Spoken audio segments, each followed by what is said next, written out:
Let me, since Manny is recording this, let me introduce our visitors again. And we've invited each of them to give a couple remarks about their service in the war. I was always a loner. I never got close to the guys, my friends. I don't remember their names. But it was not my nature, because back then, the first thing I did when I turned 21, 2 weeks after I turned 21, I enlisted. Down in Philadelphia, was sent up to Indiantown Gap. And I had not told the family what branch of the service I was going into. And I had to leave the car. I said to Mother, I said, don't bother writing. I will not be here that long. This is the first word that the family had, that in what branch I'd gone into. I joined the paratroops. Now, this hit my father like a ton of bricks, because back then, children were raised under very strict dominance of the parents. If you did not speak, you just didn't speak to your parents until spoken to. That was the way the children were raised. And so the first thing I did was to escape. I didn't realize it at the time, but was to escape the dominance of my father. Now, my father was a graduate of the Winona Military Academy, and his big disappointment in life, because of his poor eyesight, was not accepted in the service. Although they had finally did World War I, he finally was accepted, and he finally was awarded a corporal. I was a corporal too. 18. But I don't know. I always felt that I was a disappointment to my father. I lived my life always feeling that I didn't do what was expected. It was probably the reason I joined the paratroops, to prove that I could do something unusual. Because I remember Joe Chadwick was the first paratrooper I ever saw. And I used to work at Ellenwood Steel Company. I spent my entire working career at Ellenwood before I was in the service and after. But Joe Chadwick, he was a foreman in Ellenwood, and he comes in dressed in this paratrooper. My God, if I could make that, it was really do something worthwhile in life. And I never saw Joe after that, but he was a foreman in Ellenwood. And finally, if I could become a paratrooper, I was so intent on becoming a paratrooper, I gave up smoking. I absolutely gave up smoking. I figured there was nothing going to stop me from being a paratrooper, because back then they were trying to build up the airborne concept. Of course, Germany had given up on it after Crete, but America. Finally, by the time we got into World War II, we had 2 divisions. We had the 82nd Airborne Division, and we had the 101st. The 101st came out of the 82nd. But when we went into World War II, we had 2 airborne divisions. We had given the impression to the Germans that we had 5 more that did not even exist. We were fortunate, through the efforts of General Patton, who we read of his slapping incident, so that we needed him to give the impression of the 35 non-existent infantry divisions that didn't even exist, so that the drop into Normandy was a diversion. The Germans didn't believe it. The real invasion would come at the Pas-de-Calais. This is why they had the 15th Army up there waiting for the real invasion to come. But we were fortunate that Normandy was the real thing. And I was a member of the group that we were dropped in the morning, early morning, about 2 o'clock in the morning of D-Day. D-Day had not begun yet, but dropped in. And I remember clearly being dropped in, coming in, dropped from this particular plane. This plane, I was number 3 in the seats in there. Really, there are only 2 of us alive still. Joe Martini from Erie, Pennsylvania, and I are the two remaining alive on this plane that were dropped in Normandy.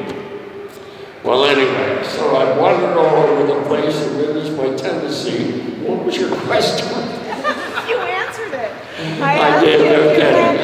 I do better answering questions, whatever. Somebody else has, I don't have a question, whatever. Yes? What's the lowest altitude that you jumped? Lowest altitude, they used to try to drop us, well, most of them were under 1,000 feet, probably around 500-600 feet. I mean, you didn't have much time there. You got, actually, this particular plane, when they were going to drop us, they cut the engines, and so you nose down. So you were climbing uphill trying to get out the door, and before you know it, you're out there, and you're not in the air that long, and then I remember in Normandy, and it came to me later, things do come, they're coming in backwards. In fact, there is a book available. If you're interested, there is a book that's put together by Adam Berry. Do you have a copy? Who's got a copy of it? Please buy it. No, because it is all proceeds on the sale of this book. This book is available on Overlord Publishing, and any proceeds of it go to the 4-H program, of which my wife and I were strong supporters. I've been a 4-H leader for 60 years, and I'm still a leader. But all proceeds will benefit the 4-H program on the sale of this book, so please. It's available from Overlord Publishing. Okay. What was that question? Okay. George? Yes. What was your objective on D-Day? Was it the bridge of Lafayette? Well, actually, yes. We had 2 airborne divisions. Actually, after Sicily, which was really not a particularly good airborne operation since they dumped a number of us in the Mediterranean, because there had been an air bomb before that, and they thought this was just another bombing range. So it got better in the departure, which got dumped in the Mediterranean. So in Sicily, you know, a lot of these airborne operations, they succeed in spite of everything. We go in with these operations by numbers, because, you know, we're the only really successful airborne operation in the entire theater, European theater, was the jump across the Rhine, except the airborne. We saw them go all overhead, and we thanked our God that we were not going. Yes? George, can you tell us a little bit about the book that you wrote? Oh, this book? Okay. Okay. Can you hold it up? We were going to disband the 508. I was a member of the 508, which is one of the regiments of the 82nd Airborne. And I was attended their reunions on wherever they were held. But at the end of the war, we were deciding we were going to close it down because we were all getting too old, and we did close it down in Gainesville. But then I was asked to write the summary of the activity from the beginning of when we started at Camp Blanding in Florida, and when we moved from there as a regiment, took the Benning to qualify. We got our 5 jumps in, but we were a regiment for the entire war. In fact, our Colonel Lundquist, must have had some pull with somebody, because he got the assignment when, after the war, we were sent in for occupation duty. The 82nd, which is the division, was sent up to Berlin. But the 508 was picked to be the honor guard for Eisenhower at Frankfurt. My God, he must have some stuff to pull that deal. That's where it started. Well, Could you show us the front cover of your book, oh, please? okay, the book. Okay, so this is a series of What was put together by Adam Burry, who was a young man who was always interested. He was an Englishman from one of the shires in England, but interested in American veterans, and so it afforded him the opportunity to become an author.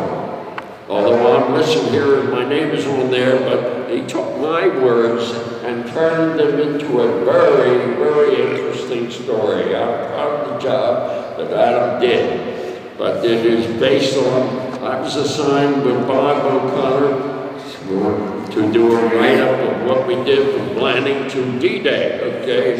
And that became, to me, so interesting I kept on going and writing. So the book contains my memoirs of the entire time, whatever.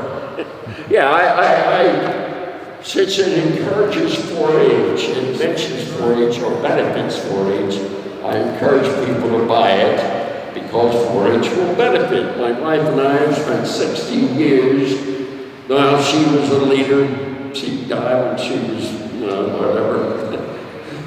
Anyway, so that I'm proud of the job. Really, it's not everybody that has, I am so proud of the job that Adam has done with this book. And I think if you buy it, and I encourage everyone to buy it. No, it's, really, I think you will find it interesting. And I always mention this because of the way that certain topics are handled, particularly the dating with young women. Did you bring any of those books with you today, George? I didn't know. Although I'm listed as one of the authors of this thing, I have to buy everything. This is part of the Vanity Press. When it was, it's presently published by Delaware Publishing. But it was originally, Amazon was the public, and that's part of Vanity Press, but you gotta pay. So we were fortunate that Adam's family put up the money to print the original 200 copies, and which I had to buy my copy, just like nobody with the Vanity Press. If you want to get your book published, yes, but you gotta get, fortunately Adam's family put up the money to get the book published. And it was printed and published, and well, there were only 200 copies, but it was sold. But it tells my story. The story was put together by Adam, and I'm proud of the job that he did, because, well, I don't know, we had to change a lot of the thinking. He's an Englishman, you had to watch what I'm referring to. I was interested, he used the term knocked up. Now, in America, that means something different. That means construct or build. Okay, so I had to correct him on that and used the word not. Anyway, no, but they put together, I think you'll find it to be a very interesting book. Did any of the other gentlemen like the book? I don't know. I really didn't permit myself to get too close to anyone all of my life. Until I turned 90 years old. And then I had a maiden aunt who she died when she was 105, and I'm determined to beat her record. I'm going to be around for a while anyway. But when I turned 90, I started to feel the need for a companion. And so I became emotionally involved. Anyway. Whatever. Well, folks, thanks very much for attending, and thanks to our veterans. Thanks for your George. Okay, thanks for coming. 92. Well, I know, but hey, he knows he's not a politician, and that's the thing, when you got enough money, you can say anything. That's why I couldn't agree with, who's this? You spell your first Okay, Buffett, okay. He's got enough money to say anything, and what he says doesn't make sense. Hey, he knows how to cut the thing, kind of give you a pet, people Yes, the elected Delaware to State Congress rules. makes the law. They make the rules. They are the ones that make the rules. Nobody's going to vote himself out of office. And yet he's saying that's, you pass a law. Well, you can. Can I have your age?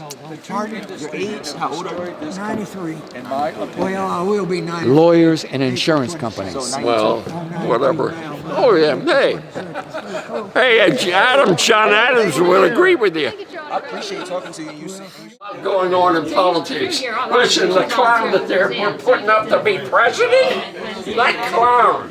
My God, I can imagine him talking to some of these countries, the other countries, not knowing what to say. He'll have something to say.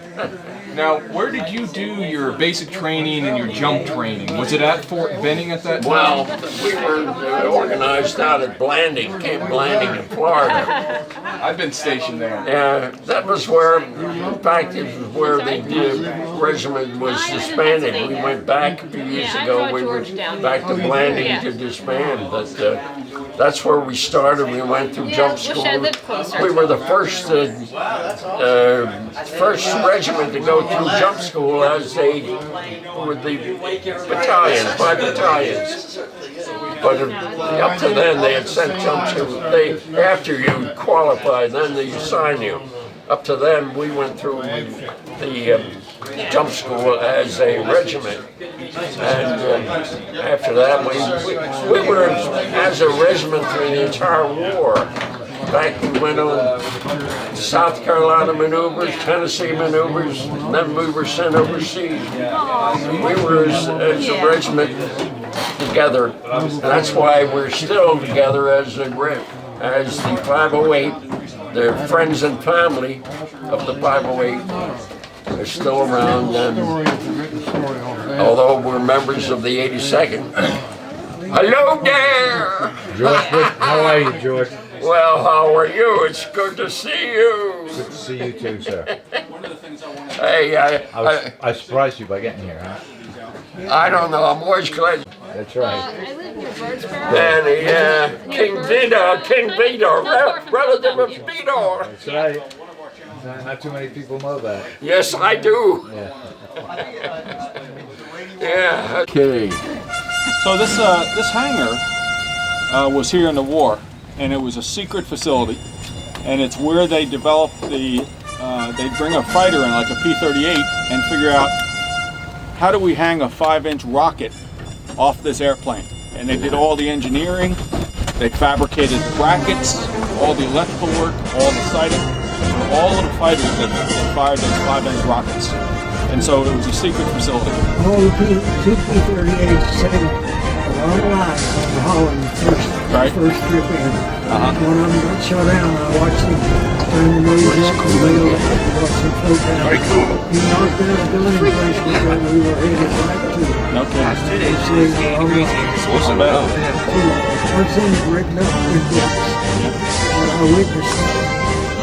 Well, here's our ramp, and in front of us, the Air Mobility Command honors both the transport airplanes, but the tanker airplanes as well. So right in front of you, you see a KC-135, which is a tanker, and to the left front is the C-5. It's a C-5A, came into service in '69, and it's the only C-5 in our museum right now. We got that about a year and a half ago. And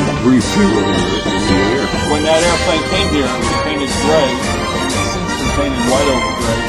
And I'm told it was all done but with rollers, because they couldn't spray for fear of overspray and EPA kind of things. So this is our C-5, and you see a missile over there, that white missile. This airplane actually dropped a live ICBM, a Minuteman missile, back in '74. And they put it on a sled kind of thing and pulled it out the back under a parachute. Yep. And then once it's steadied in the vertical position, they blew off the parachute, pushed a button, and the missile actually flew downrange. And so that's why we have this mock-up of a missile here. This is the airplane that did that. You can see it on YouTube, and I'll tell you, it was a pretty wild thing. absolutely right. Look at those wheels. They sport a lot of weight when this thing gets They do. I help change those things. They're all filled with gel. Because they're filled with gel. With the Tires. So they'll never go flat anymore. But that also means they weigh about 1,000 pounds. Why do you have that those unbelievable tires? I mean, the cost is nothing. To never go flat. Never go flat. You probably pay through the nose for it, but Well, hey, people have money nowadays. What's money? one of the airplanes that was considered as the major transport plane in World War II. The C-47 won out. one out, yeah. But yeah. they made about 400 of those things, the C-60, and that came to us just last year. Yeah. Yeah. Well, I'm glad the C-47 won. It was the safest plane they ever Yep. built. And that one's rigged for executive transport, so you can see the windows and the curtains and such. Yeah. The other airplane you see on the left is KC-97, a tanker. Here's the one at your 10 o'clock position is a KC-124, that big old, they used to call it Old Shaky. Yeah. Yeah. Yeah, we were going to get C-110s, I think, in alliance to invade Japan. Uh-huh. And I never got sent out there. I was lucky. They misplaced me and four other fellows misplaced our personnel records when we went off furlough back to Fort Wayne, Indiana. Right. And they wouldn't ship us out there till they found them. Mm-hmm. And so the war ended while I was sitting up there, so I got out September 2nd. Yeah. My friends were all out in Alliance, Nebraska with those airplanes, and they were in 6 months later because they couldn't go leave the equipment.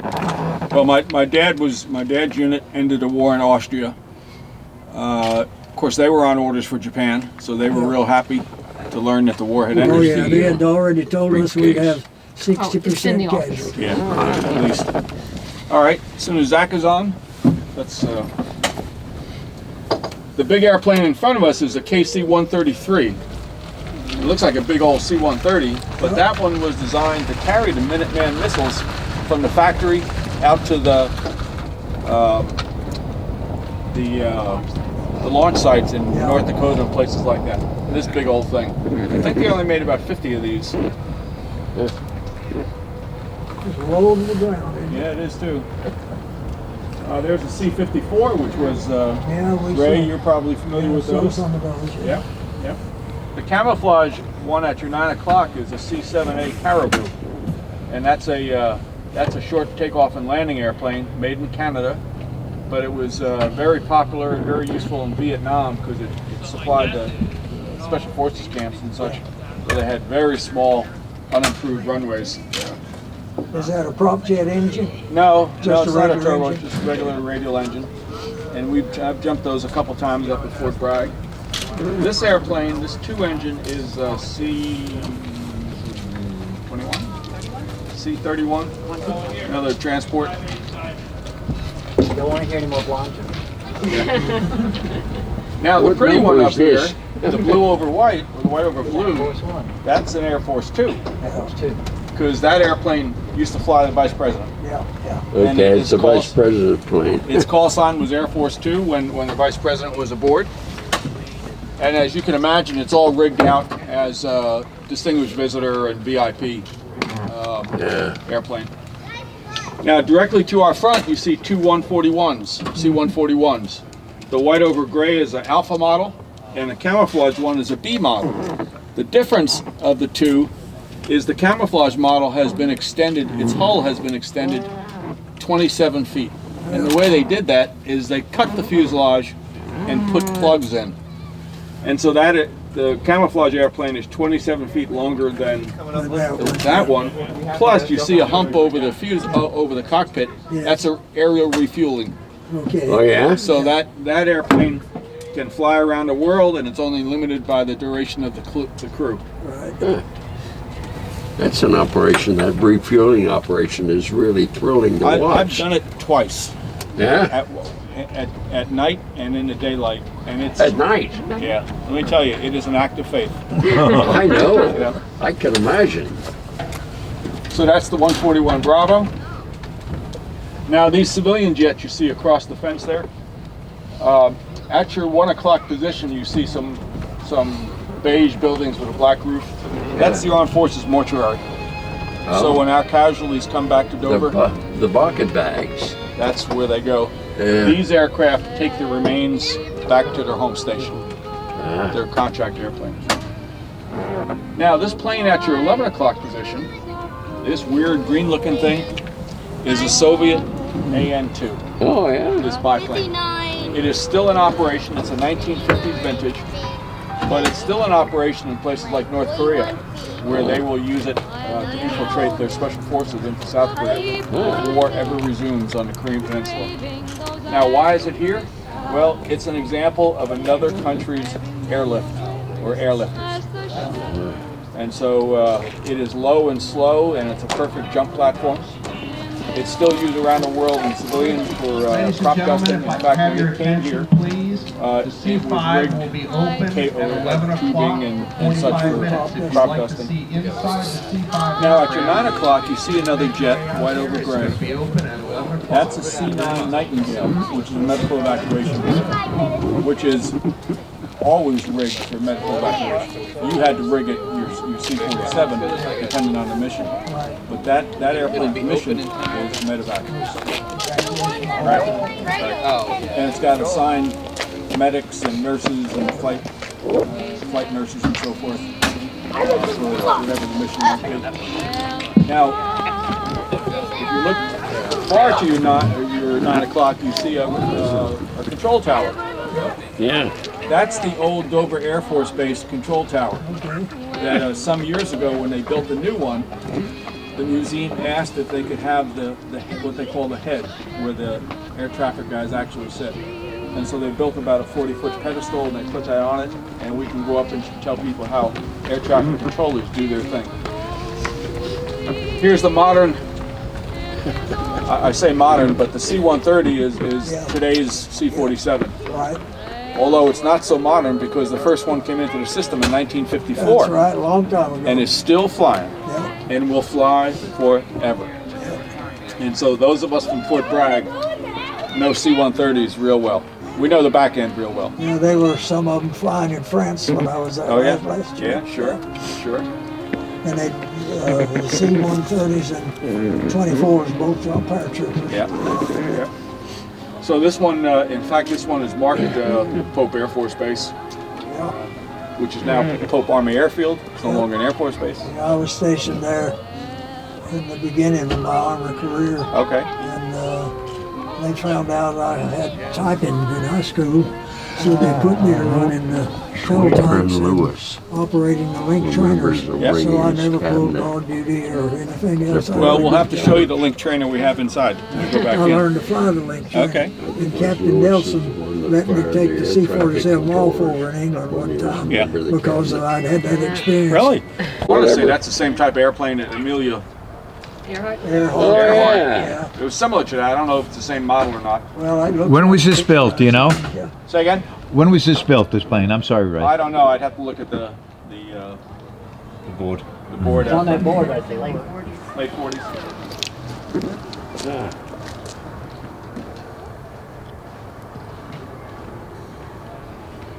Between 39 and 45, Okay. and there's 4 versions.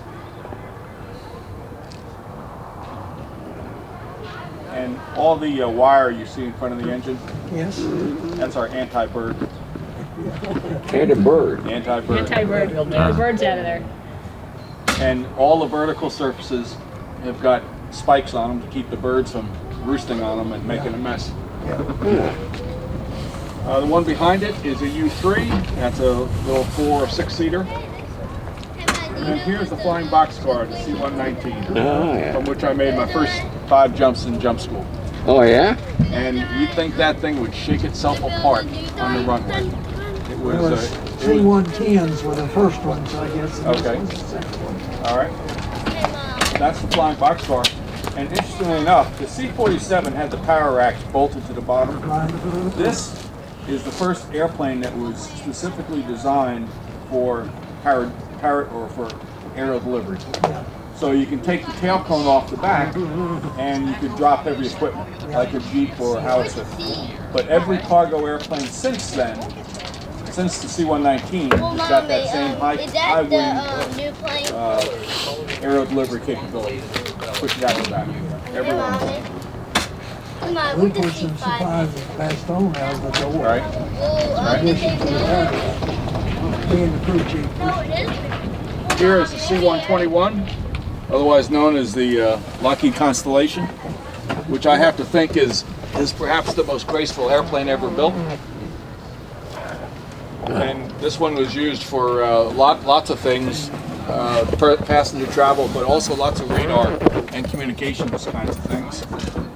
This airplane sat on top of a restaurant somewhere. Sat on top of a building, and they had a circular stairway, and this was a cocktail lounge. Oh, okay. Yeah. Let's get on board. And then the airplane or the restaurant went out of business, and somehow they were able to get this thing, but they had to cut it up to get it here, and then reassemble it. So if you went under the wing, you'd see where it's bolt pieced together and such. But we're fortunate to have it because it's got that interesting history. All right, all set? This is a C-124, like I mentioned to you earlier.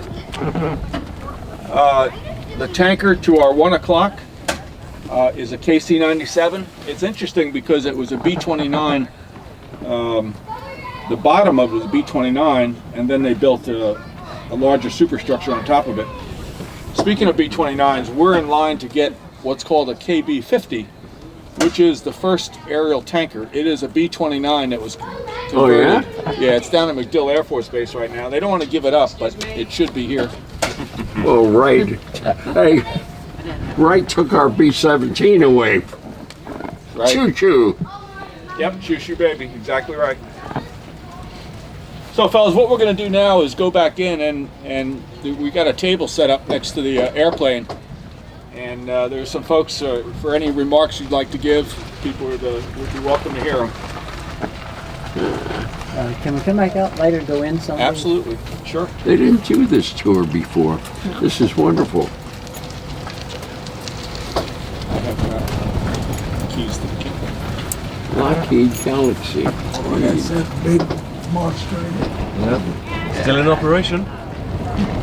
This construction on your right is an expansion of the ramp in anticipation of getting other airplanes.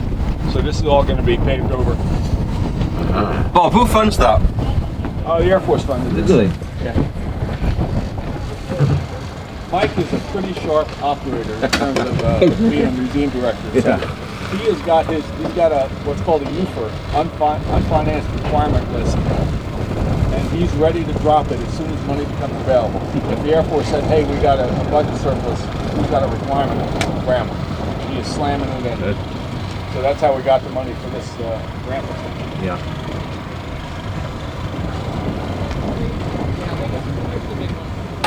I thought Eastern Tennessee was the only place that they made trailers out of the back of pickup trucks.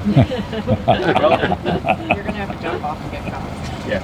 Well, I come here from Oak Ridge, Tennessee. I live down in Cleveland. Okay. When I retired from the Army, I was recruited to Oak Ridge and lived there for 12 years. Before I went into the Air Corps, I took an exam. I believe it was in October of 41, for TVA. Right. And after I went into the Air Force after January 2nd, and after Pearl Harbor, I got a telegram at home. My mother sent it to me, offered me a job at Norris Dam or someplace? At Oak Ridge. Yeah, okay, sure.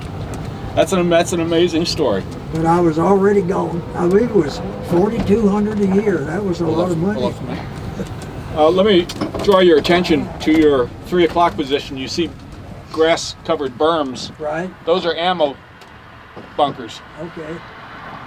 If you see them out there, and sometimes there'll be a C-17 or C-5 parked out at about the 1 o'clock position. That's called a hot spot. Yeah. And so when an airplane's coming in loaded with ammo or going out with ammo, it's parked over there to be loaded because it's about a mile away from the hangars and the ramp and so forth. Yeah. most of our C5s and C17s are gone because there are two intersecting runways here, one 2.5 miles long and the other about 2 miles long. They're being repaved. And so for about the first 8 or 9 months, all the airplanes were here because they still had a runway, but they've now hit the intersection of those two runways. And so the airplanes have been moved to McGuire and other places until that runway. Done. Yeah. Yep. So you're not going to, chances are you're not going to see any airplanes. No dead bodies coming in then, huh? Say again? No dead bodies coming in. Well, one would hope not. Huh. We had Body bags. the bunkers down at the old ammo plant at Chattanooga. It's now an industrial park and a nature park, and I ride mountain bikes up in the park, and we ride right by all the bunkers that are there. Sure. Then there's a restaurant there outside Nashville in one of those bunkers in the airport. I think I've eaten there. Yep. It's the B-52, isn't that what they call the restaurant? I think that's the name of it. Yeah, Congratulations.